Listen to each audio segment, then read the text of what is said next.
Hello বন্ধুরা, কেমন আছো তোমরা? আশা করি সবাই খুব ভালো আছো। আর আমার ভীষণ খিদে পেয়েছে, তাই দেখলাম যে বাড়িতে পাস্তা আছে, তো একটু পাস্তাই ট্রাই করি, তাই কি না বলো বন্ধুরা?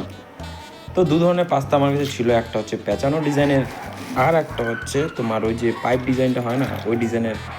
তো দুইটাই মিক্স করে আমি প্রথমে পাস্তাগুলোকে সিদ্ধ করা শুরু করলাম। হ্যাঁ হ্যাঁ, আমি জানি পাস্তা বানাতে গেলে প্রথমে জলে সিদ্ধ করতে হয়, এটা কমন ব্যাপার। তো আমি জল গরম করে একদম ভদ্র ছেলের মতো পাস্তাকে সিদ্ধ করা স্টার্ট করলাম। তারপরে খুন্তি দিয়ে একটু নড়াচড়া না করলে তো লেগে যায়, সেটাও জানি। তো নড়াচড়া শুরু করে দিলাম। তো তারপর মনে পড়লো শুধু পাস্তা সিদ্ধ করলে হবে না, পাস্তাতে পেঁয়াজ দিতে হবে। হ্যাঁ, আর হ্যাঁ হ্যাঁ হ্যাঁ, আমি পেঁয়াজ কাটতে অতটা এক্সপার্ট না, আমি রান্না বান্না অত পারি না, তবু চেষ্টা করছি। খিদের জ্বালায় মানুষ কত কী না করে। আমি না হয় আজকে একটু পেঁয়াজ কাটলাম। তো পেঁয়াজটাকে আস্তে আস্তে ধীরে ধীরে আমি কাটা শুরু করলাম, একদম সাবধানে, যাতে আমার হাত কেটে না যায়। খুবই সহজ কাজ, দেখো কি সুন্দর কেটেছি, দেখছো তো আমিও পারি। তো তারপর আমি পেঁয়াজ কাটতে কাটতে কাটতে কাটতে কাটতে কাটতে কাটলাম। তারপরে শুধু পেঁয়াজ কাটলে তো হবে না, তাই না বন্ধুরা? সঙ্গে তো লঙ্কাও দিতে হয়, তাই দেখো আমি লঙ্কা নিয়েছি 2-3টে। তো লঙ্কাগুলোকে আমিও সুন্দর করে কেটে নিলাম।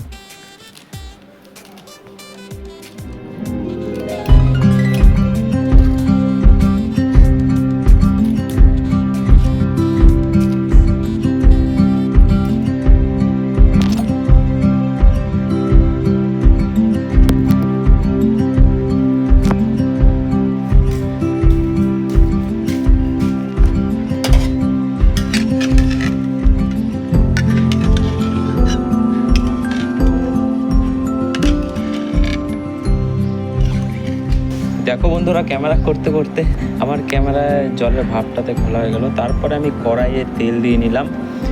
তেলে এখন আমি আমার কষ্ট করে কাটা পেঁয়াজ ও লঙ্কাগুলো, যেগুলো তোমাদেরকে দেখিয়েছিলাম, ওগুলো একটু সুন্দর করে আমি ভেজে নেব।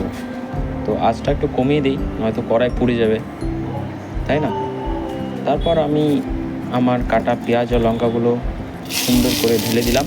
ঢেলে দিয়ে তারপর একটু খুন্তি দিয়ে নাড়াচাড়া শুরু করে দিলাম। ভালো মতো ভাজতে তো হবেই, তাই না?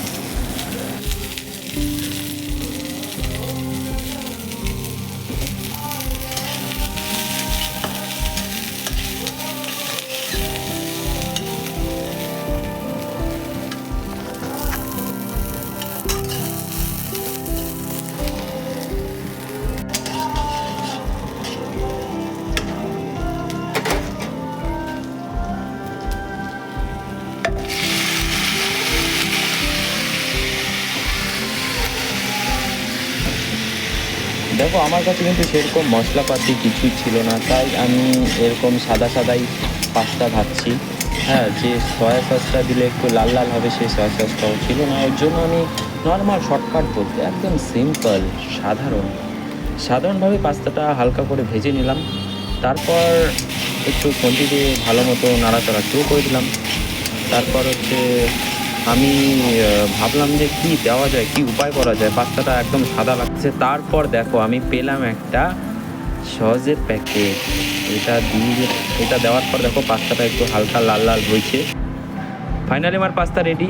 দেখো বন্ধু, কেমন লাগছে দেখতে। আর আমার খিদের এখন অবসান হবে, টিভি দেখবো আর পাস্তা খাবো, মজা। দেখতে তো ভালোই লাগছে, জানি না টেস্টটা কেমন হবে। লবণ কম, ঝালটা বেশি। যাই হোক, কষ্ট করে বানাইছি, খাইতে তো হবে। এটা খেয়েই আমার ভিডিওটা শেষ করছি বন্ধু। কেমন লাগলো সবাই জানিও কিন্তু।